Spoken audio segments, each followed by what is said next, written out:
I actually got 9 A's and 9 star at school, but pull that one out the bag every now and then. But yeah, like, they were judging me. They were saying, oh my God, Liberty is so entitled. They don't know that I grew up with a single mum with a low income, hardly any money. Like, they're just like, Liberty, you think she's entitled? Absolutely not the case. If people know me, I'm a down-to-earth girl. And just basically saying, oh, how does she get on Love Island? And just really horrible comments. And I was scrolling through it. It's so hard not to retaliate because it just like make it angry. But it's mental how out of all these nice comments, my brain was like picking out the negative ones. And that is what we have a tendency to do, especially because I'm such like an overthinker. I'm the worst for it sometimes. I can overthink the negative all the time. But I think it's important to know that these people do not have an impact in your life. Like, I think that's important to know. Like, if someone's being horrible to you on social media, quite often it's because there's something in themselves that they don't like about themselves, and that's why they're being horrible to you.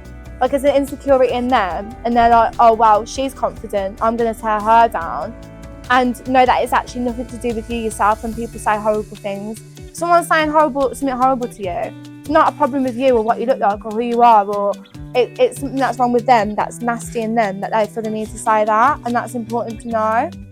So yeah, challenge your thoughts. So if you do recognise that you're being negative towards yourself, how can you turn it into a positive? Recognise the negative behaviour. Like, if you keep putting yourself down, think, oh no, I need to stop now, like this isn't that healthy, and say something positive. I want you to like think right now, like something that you like about yourself in your head. I'm not going to start going around and say you. I'm not going to make you do that. Just think like something that you like about yourself in your head. Now, you guys thought of it? I'm not going to say it out loud. But yeah, just like, you know, remember to just keep being nice to yourself instead of thinking of yourself in a negative way. Be your own friends. Be kind to yourself. If you wouldn't say it to someone else, don't say it to you. You wouldn't go around and start saying, oh, you're this, you're that. So why are you doing it to yourself? Surround yourself with positive people. Now, as you grow up, you are going to lose. Oh, no, it's fine. It's fine. Yeah, no, it's alright.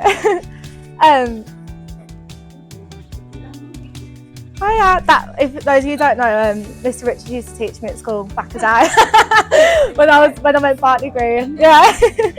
But yeah, surround yourself with positive people. As you grow up and stuff, you are going to lose probably friends around you. You don't have to keep anyone in your life that is negative. If you've got friends around you that are being negative, just you don't have to keep them in your life. That is not like you have to be friends with them. They are being nasty to you, just get rid. And bullying in person, online, or in person, it is wrong. Like, there's no need to be nasty to someone. You know, like I said earlier, if someone is being mean to you, it's often a reflection of something that's in them and not anything you're doing yourself. Okay, so making social media a safer place. Only adding people who are truly your friends. Be careful who you give access to your photos and part of your life.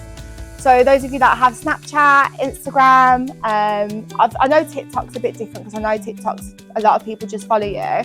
But just keep in mind that anything you're posting on social media, if you've got someone as a friend that you don't know, they do have access to that. They can see what you're up to, they can see what you're doing. And we don't always think about that. Sometimes, you know, it has a sense of false security.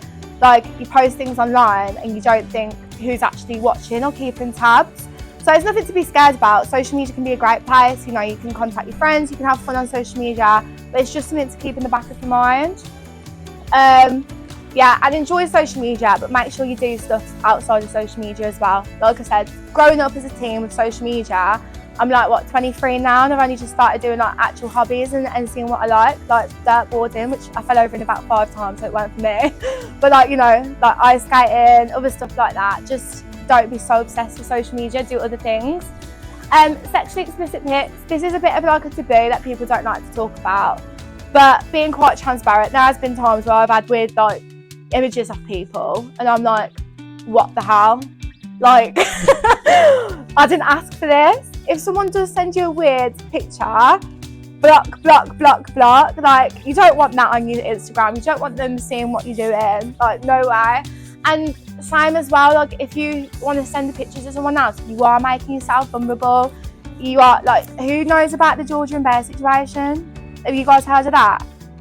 No. So my friend Georgia, unfortunately, she had some explicit footage leaked off her, and he's actually gone to prison now for that, for sending it around. So it is quite serious, and you know, it can really play on someone's mental health. If you're that person sending a picture and you think it's just a bit of a laugh and you don't think about the consequences, and someone starts sending it round, that can stay with you for the rest of your life. But once it's out there, it's out there. So again, I'm not here saying don't use social media, blah, blah, blah. Like, enjoy, but these are just things to keep in the back of your mind and to be aware of. Be kind, leave positive comments only. I'm a proper girl support girl type of girl. Like, I love picking up my friends and everything, and I think, you know, we have that community in our friendship groups maybe, but we don't always have it on social media. You have username 009132 leaving a weird comment, and you know, you just don't ignore it. They're not, I mean, yes, ignore it, but like block them as well. Like, they're not relevant in your life. You don't need it. So yeah. And then I think that might be the last slide. If you've got any questions about social media, or why I am how I am today, or just in general questions about Love Island, then let me know. Yeah. I have actually. Yeah, I do. I have been watching it. I do. It is. Yeah, it is good. I like Jess. Jess is nice, and yeah, Ella and Tyreek are interesting to watch as well. I don't know. There's not really anyone like I don't like, but yeah, it is a good show. This show. I have got a question that they were going to ask. They said, like, when you said, you did touch on it, when you said about people make negative comments on social media about you, how do you deal with that? Yeah. How do you cope with that? Because like you said, that's not very nice, so you tend to home in on the negative. Yeah, I don't think you should feel guilty if it does hurt you. Like, you're only human, and like if it does hurt your feelings, then it's not something that you're like, oh, I've let it get to me. It's not the case. I think people are quite often keyboard warriors, or people behind a screen that have nothing better to do than just say negative stuff to you. And I've had it. I mean, I haven't had it as bad as some people, and I know, and I am grateful for that, but I still get it. I think with me, I'm quite like good with it, because I'll read it for 5 seconds. I might get annoyed, and then 5 seconds later I'll forget about it, because there's so much more positive stuff to focus on than negativity. I think the one that got me was when I had the verbal abuse in person.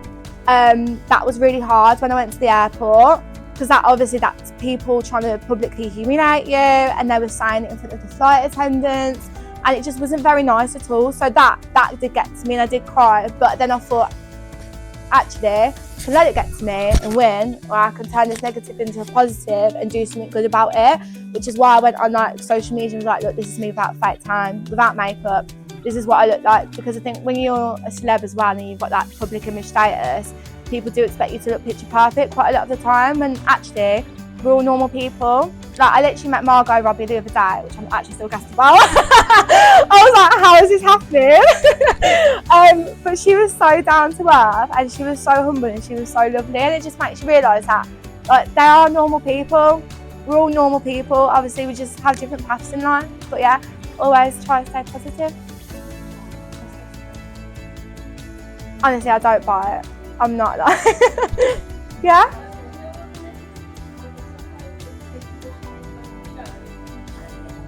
That's actually a really good question. I do think that you have to be a strong person to go on the show. I'm quite lucky in the fact that I am like a resilient person. Like, everything I've been through growing up, and it's just made me like strong, and I'm quite independent as well. Like, I like my own company. I don't need to be around. I am sociable and I love chatting to people, but I don't need to be around people to make me feel all right. So in that way, I am quite mentally resilient, and it is lucky that I'm like that, because I know how to cope with it. And through the way I deal with it, that's why I do presentations like this, because I hope by the way I deal with things, it helps other people that may not know how to deal with it as good. But yeah, you do have to go through psychological processes, because I know it can affect some people more than others. Yeah. You have plenty to say before. You can ask me anything. Anything.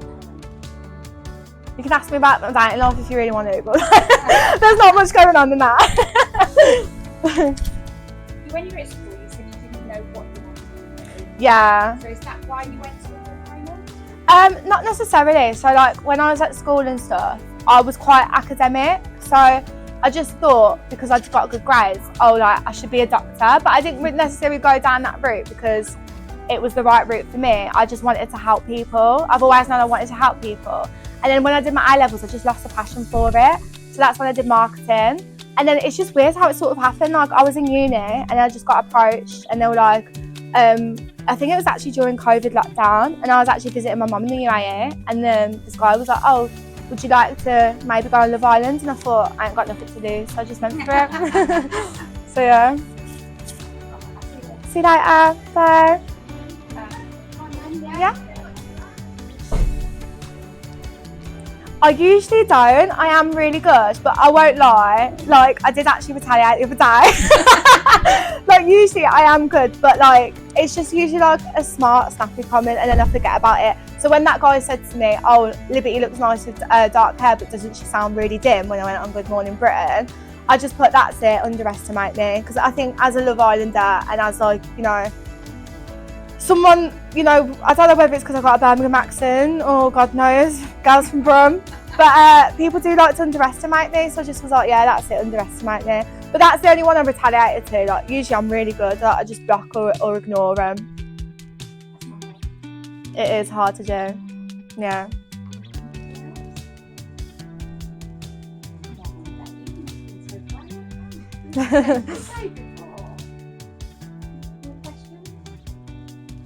Anything at all? Anything you want to know about social media?